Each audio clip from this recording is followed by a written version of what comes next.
Welcome to Radhika's kitchen. இன்னைக்கு idli mutton குழம்பு எப்படி செய்யுதுன்னு பார்க்கலாம் வாங்க. ஃபர்ஸ்ட் மசாலா அரைச்சிக்கலாம். பெரிய சைஸ் தக்காளி 1, பெரிய சைஸ் வெங்காயம் 1, 2 பத்த தேங்காய், 2 பட்டை, 2 லவங்கம், அரை ஸ்பூன் சோம்பு, அரை ஸ்பூன் மிளகு போட்டுட்டு கொஞ்சமாக தண்ணி சேர்த்து நல்லா நைஸாக அரைச்சி எடுத்துகிட்டு வந்துடலாம். தாளிச்சிக்கலாம்.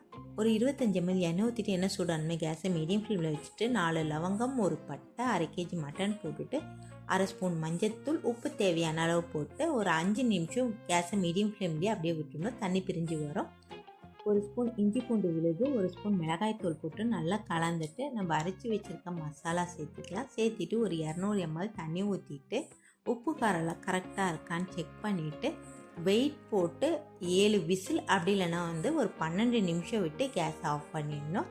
அவ்வளோதாங்க, சூப்பரான நம்மளோட இட்லி மட்டன் குழம்பு ரெடி ஆயிடுச்சு. கண்டிப்பாக நீங்களும் ட்ரை பண்ணிட்டு எப்படி இருந்துச்சுன்னு சொல்லுங்கள்.